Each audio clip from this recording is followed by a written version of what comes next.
Atenção, esse é um experimento e esse é meu primeiro vídeo. Eu tentei organizar as minhas ideias de uma forma que pareça uma breve forma do imperialismo. Então eu escolhi a própria Dalmácia, uma região pequena e relativamente desconhecida do mundo. Vamos lá. Dalmácia, uma breve tese sobre o imperialismo. A Dalmácia é uma região localizada na costa dos Balcãs, no mar Adriático. A oeste, ela tem contato direto com a Itália. A leste, ela se conecta com o interior balcânico, com terras férteis, regiões montanhosas e áreas ricas em recursos. Naturalmente, isso chamou a atenção de várias potências ao longo da história, porque impérios olham para uma região estratégica e imediatamente pensam: hum, interessante, e se isso fosse meu? A geografia da Dalmácia é o ponto central aqui.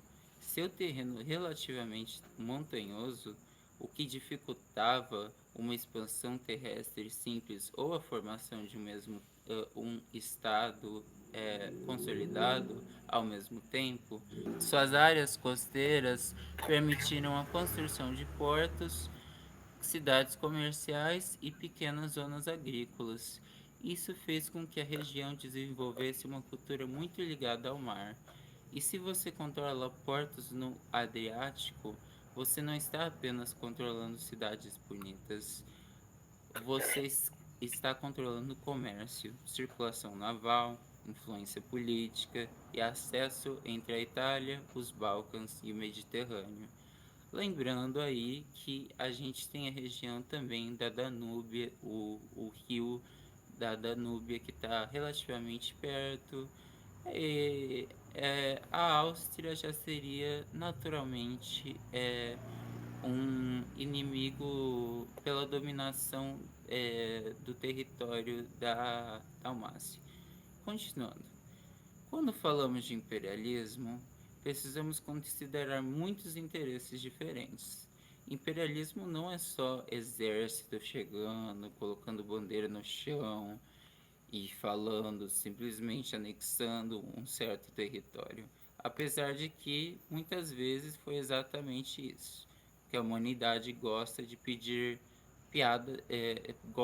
repetir piadas ruins com consequências geopolíticas. Mas, no caso da Dalmácia, o imperialismo também aparece como administração da geografia. Algumas regiões são conquistadas diretamente, outras são mantidas como zonas tampão, porque um estado pode existir exatamente para prevenir o contato direto com outro estado, corredores comerciais, bases navais ou áreas semi-autônomas. Porque às vezes é melhor você não ter o controle direto, porque você pode usar aquele estado para você se beneficiar de não ter que ter contato com outro estado. Você não precisa. E aí a gente já começa a falar de estados vassalos, né? Que já existiram países que dominaram ali, principalmente os mercadores italianos, até o descobrimento das Américas. Ao norte, encontramos um dos grandes competidores pelas regiões, os austríacos. Agora chegou uma parte interessante. Mas, por questão de simplicidade, podemos dizer que durante muito tempo a Dalmácia estava mais ligada ao mundo italiano, especialmente por causa de Veneza. Curiosamente, a Dalmácia tem uma longa história compartilhada com a Itália. Parte disso aconteceu porque as potências marítimas italianas, principalmente Veneza, tinham uma presença comercial muito forte no Adriático. Enquanto isso, os austríacos ocupados organizando aquela bagunça institucional chamada Sacro Império Germânico, Sacro Império Românico Germânico, porque aparentemente isso é um estado. E isso é uma piada, claro. É, na verdade, realmente era uma coisa que não era muito bem o estado. Na prática, a influência italiana sobre a Dalmácia fazia sentido dentro do equilíbrio político da época. A região podia funcionar como zona tampão, ponto comercial e espaço de negociação entre interesses maiores. Mas, infelizmente para Veneza, seu auge entrou em declínio por um motivo que simplesmente os historiadores não podem prever, que é o futuro, porque se descobriu para os europeus um novo continente.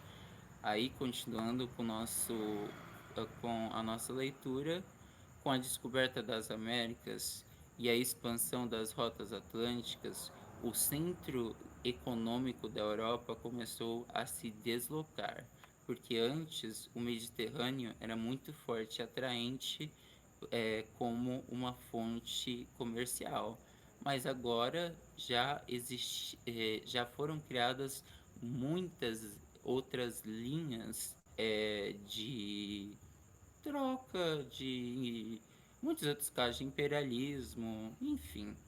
Esse não é meu ponto. A Dalmácia é o ponto central. O Mediterrâneo continuou importante, mas já não era o centro absoluto do comercial europeu. E aqui uma ironia histórica bem cruel. Veneza e outras potências marítimas italianas foram enfraquecidas não apenas por um rival direto, mas por uma mudança no sistema mundial. Mesmo assim, Veneza manteve influência sobre a Dalmácia por muito tempo, praticamente até a chegada de Napoleão. Porém, com o tempo, as cidades-estados e pequenos poderes marítimos passaram a ter dificuldade para competir com estados maiores, mais centralizados e com capacidade administrativa e militar. Não porque não porque fossem necessariamente incompetentes, porque Veneza era muito competente no seu trabalho, mas numa infelicidade da história para eles, simplesmente eles acabaram por uma falta de união da Itália, a gente vê dos italianos perdendo mais e mais influência. É, enfim. É, continuando. Agora vamos para outro arco, né? O arco final. É,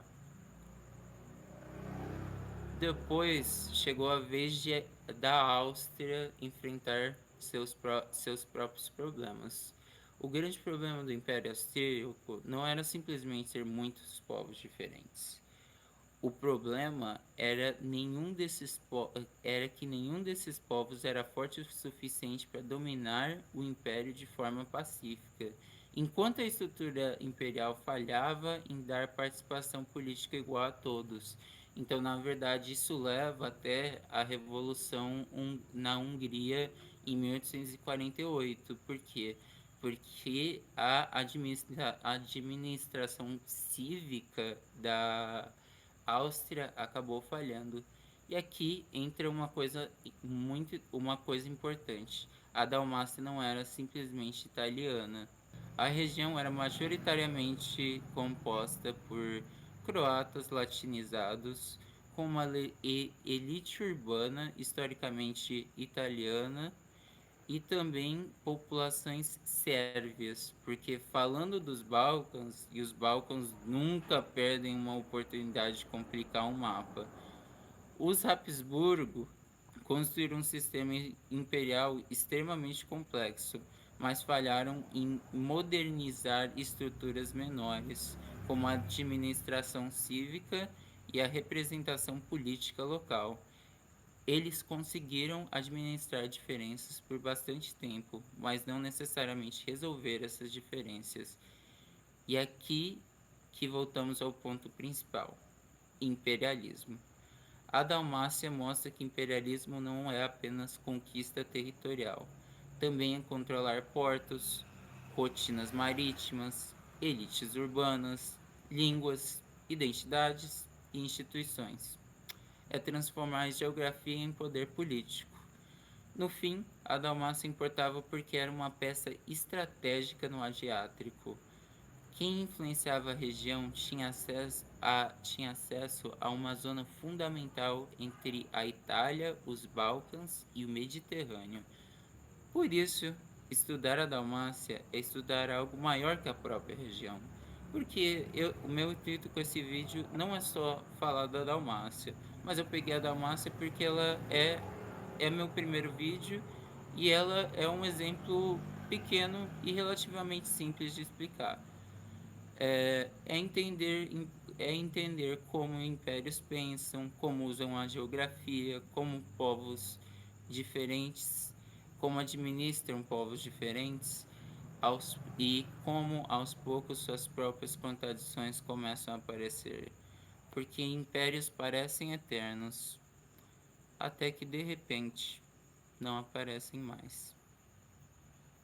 Tchau, tchau.